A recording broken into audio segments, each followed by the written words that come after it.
आप देख रहे हैं ये प्रभु यीशु मसीह की तस्वीर है। एक महिला ने हवाई जहाज के अंदर से हवाई जहाज की खिड़की से इस तस्वीर को खींचा था। सन 1984 में एक महिला ऑस्ट्रेलिया से न्यूजीलैंड अपने दोस्तों के घर जा रही थी कि अचानक वो हवाई जहाज, वो प्लेन बिजली के तूफान से घिर गया। बहुत बार ऐसा होता है जब आसमान में बिजली के तूफान में से जहाज को गुजरना पड़ता है। साल में एक बार हवाई जहाज पर बिजली गिरती ही गिरती है, पर हवाई जहाज को बनाया ही इस तरीके से जाता है कि वो उस बिजली को आसानी से सह लेता है। पर ये तूफान बहुत भयानक था। हवाई जहाज बहुत हिलने लगता है और उसका संतुलन बिगड़ने लगता है और सभी यात्री घबरा जाते हैं। कुछ रोने लगे, कुछ चीखने चिल्लाने लगते हैं। लोगों को ऐसा लग रहा था कि जहाज किसी भी समय क्रैश हो जाएगा और वो सब मर जाएंगे। उस जहाज में एक प्रार्थना करने वाली महिला थी। उसने कुछ लोगों के साथ मिलकर प्रार्थना करनी शुरू की कि परमेश्वर, आपने 2000 साल पहले तूफान को शांत किया था, तो परमेश्वर आज भी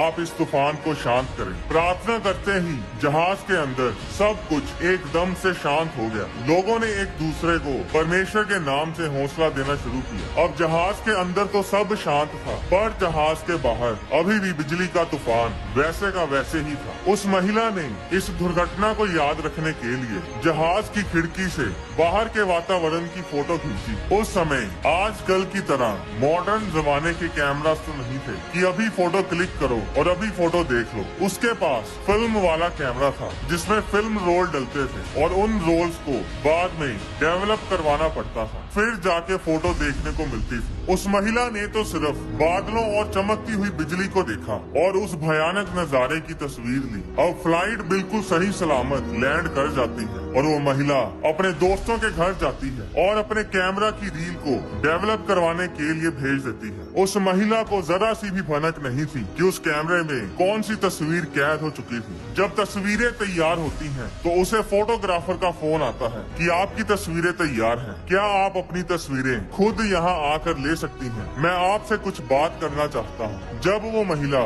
फोटोग्राफर की दुकान पर पहुँचती है, तो उसने पूछा कि आप क्या बात करना चाहते हैं? फोटोग्राफर ने कहा, आपने ये तस्वीर कैसे खींची? तस्वीर देखते ही वो महिला हैरान हो जाती है और उसकी आंखों से आंसू टपकने लगते हैं। जो तस्वीर आप देख रहे हैं, ये वही तस्वीर है जो उस महिला ने हवाई जहाज की खिड़की से हवाई जहाज के बाहर के भयानक तूफान के नजारे को कैद करने के लिए खींची थी, ताकि वो उस लम्हे को याद रख सके। पर वो नहीं जानती थी कि उस भयानक तूफान में खुद परमेश्वर उनके साथ थे। आप तस्वीर में देख सकते हैं कि एक शख्स है जो उस तूफान में बादलों के बीच खड़ा है, जिसने सफेद रंग की पोशाक। वे बहुत ही डर गए और आपस में बोले, ये कौन है कि आंधी और पानी भी उसकी आज्ञा मानते हैं। जिस तरह 2000 साल पहले यीशु उस तूफान में बादलों तो यीशु फोटोग्राफर को बताया और उसी दिन वो फोटोग्राफर और उसके परिवार ने यीशु मसीह को अपना उद्धारकर्ता ग्रहण किया। जैसे जैसे लोगों को उस तस्वीर के बारे में पता चलता गया,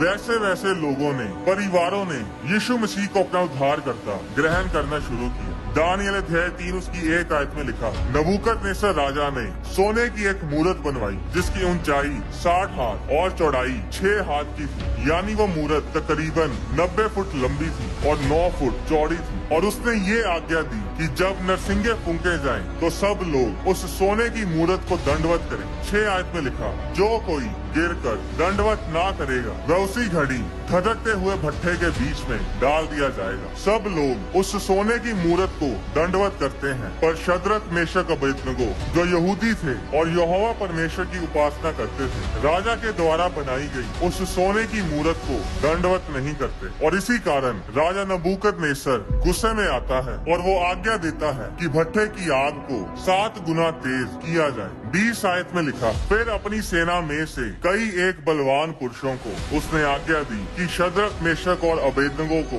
बांधकर उन्हें धधकते हुए भट्ठे में डाल दो। उस भट्ठे की आग इतनी तेज थी कि जिन बलवान पुरुषों ने शद्रक, मेशक और अबेदनगो को आग में डालने के लिए उठाया हुआ था, वे ही आग की आंच से जल मरे। और इसी आग के भट्ठे में ये तीनों पुरुष शद्रक, मेशक, अबेदनगो बंधे हुए फेंक दिए गए। 24 आयत में लिखा, तब तब नबूकदनेस्सर राजा अचंभित हुआ और घबराकर उठ खड़ा हुआ और अपने मंत्रियों से पूछने लगा, क्या हमने उस आग के बीच 3 ही पुरुष बंधे हुए नहीं डलवाए? उन्होंने राजा को उत्तर दिया, हाँ राजा, सच बात है, हमने 3 पुरुष ही उस आग में डाले हैं। 25 आयत में राजा ने कहा, अब मैं देखता हूँ कि 4 पुरुष उस आग के बीच खुले हुए टहल रहे हैं और उनको कुछ भी हानि नहीं पहुँची, और चौथे पुरुष का स्वरूप ईश्वर के पुत्र के सदृश है। बाइबल बताती है कि उस भयानक आग में खुद परमेश्वर उनके बीच आया और उसने अपने लोगों को बचाया। वही आग जिसने बलवान पुरुषों को जला मारा, वही आग परमेश्वर के लोगों को छू तक ना पाई। उस अन्य जाति राजा को आग में परमेश्वर के बेटे के जैसा कोई दिखाई दिया और आग में परमेश्वर को देखने के बाद उसका जीवन बदला और उसने परमेश्वर की गवाही दी और परमेश्वर के नाम की महिमा की। हर छोटी छोटी बात तो बाइबल में लिखी नहीं गई, पर हम इतना जरूर जानते हैं कि इस घटना को देखने के बाद बहुत सारे लोगों ने यहोवा परमेश्वर को अपना परमेश्वर ग्रहण किया होगा। सदियों से हम देखते आ रहे हैं कि परमेश्वर ने तो ये शिवानी जी का चार्ट है। शिवानी जी जानना चाहती है कि उनकी शादी एग्जैक्ट किस डेट में होगी।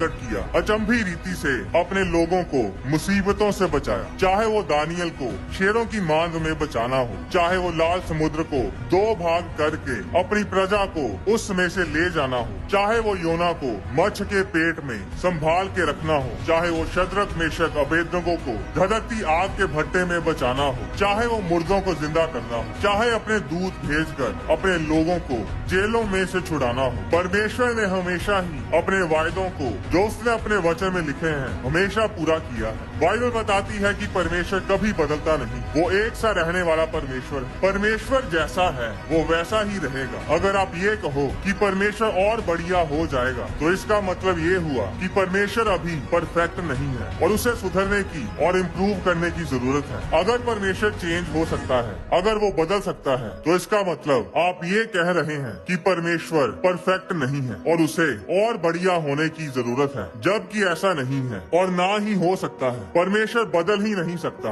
वो और इम्प्रूव और बढ़िया हो नहीं सकता और बेटर नहीं हो सकता, क्योंकि वो पहले से ही बेस्ट है और इसीलिए वो कभी बदल नहीं सकता। बाइबल में यशाया अध्याय 43 उसकी 2 आयत में परमेश्वर ने कहा, जब तू जल में होकर जाए मैं तेरे संग रहूंगा, और जब तू नदियों में होकर चले तब वे तुझे डुबा ना सकेंगे, जब तू आग में चले तब तुझे आंच ना लगेगी और उसकी लो तुझे ना जला सकेगी, क्योंकि मैं यहोवा तेरा परमेश्वर हूँ, इजराइल का पवित्र, मैं तेरा उद्धार करता हूँ। परमेश्वर ने ये नहीं कहा कि तू पानी में से नहीं जाएगा या तू आग में नहीं जाएगा। परमेश्वर ने कहा तो जिस भी हालात, जिस भी मुसीबत में होगा, वो मुसीबत तेरी कुछ भी हानि ना कर पाएगी। मैं तेरे संग रहूंगा और तेरी रक्षा करूंगा। जब जब लोगों ने परमेश्वर को पुकारा, तब तब परमेश्वर अपने लोगों को बचाने के लिए कभी अपने दूतों को भेजता था तो कभी खुद स्वर्ग से धरती पर उतर आता था। मायने नहीं करता कि आप अपने जीवन के किस तूफान में से गुजर रहे हैं, परमेश्वर ने ऐसा कभी नहीं कहा कि तुम तूफान में से गुजरोगे नहीं या तुम पर कोई मुसीबत नहीं आएगी, पर परमेश्वर ने ये वायदे जरूर किए हैं। आपको जय मसीह की। मेरे भाइयों, मेरे बहनों, आप जिस भी कोने से इस वीडियो को देख रहे हो, सबको प्रभु आशीष दे।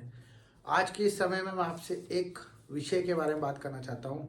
वो विषय है हमारा भय, हमारी बीमारियाँ, हमारी चिंताएं और हमारे कर्ज, और जो हमारे आज आने वाले पल में जो हमें स्ट्रेस देता है, जो हमें मानसिक तनाव देता है, हम उन विषय में बात करना चाहते हैं। और इन सब का सिर्फ एक ही सॉल्यूशन है, वो आप जानते हैं मेरे भाई बहनों, परंतु मैं आपको बताना चाहता हूँ कि हमें वचन क्या समझाता है और हमें किस रीति से उस तलवार को चलानी है जो प्रभु ने हमें दिए वचन के द्वारा। वो प्रभु ने हमें इसलिए दिए कि जब हम तकलीफ़ों में हो, परेशानियों में हो, तो हमें वो वचन हमारे भीतर से हमें दृढ़ कर दे। तो सबको जय मसीह की। हम वचन से बात करते हैं और वचन पढ़ते हैं। तो परमेश्वर का वचन यशाया 41:10, परमेश्वर का वचन हमसे कहता है कि इधर उधर मत ताक, मैं तेरा परमेश्वर हूँ, मैं तुझे दृढ़ करूंगा और अपने दाहिने धर्म में हाथों से तुझे संभाले रखूंगा। Praise the Lord. परमेश्वर आपकी आवश्यकता से बड़ा है, परमेश्वर आपकी समस्याओं से बड़ा है, परमेश्वर आपकी चुनौतियों से बड़ा है, परमेश्वर आपकी बीमारियों से बड़ा है, तो परमेश्वर का वचन कहता है कि तू इधर उधर मत ताक, मतलब तेरे सामने देख, तू तेरे सामने कौन खड़ा है, तेरे सामने देख, इधर उधर मत ताक, मैं तेरा परमेश्वर हूँ। मैं अपने धर्म में हाथों से तुझे संभाले रखूंगा, तुझे दृढ़ करूंगा और तुझे साहस में बनाऊंगा और तेरी सहायता करूंगा। ये परमेश्वर का वचन है जो हमें ये सिखा रहा है मेरे भाई बहनों कि हमें आंख बंद कर कर इधर उधर नहीं देखना है, हमें सिर्फ परमेश्वर की तरफ आंख खोलकर जीना है।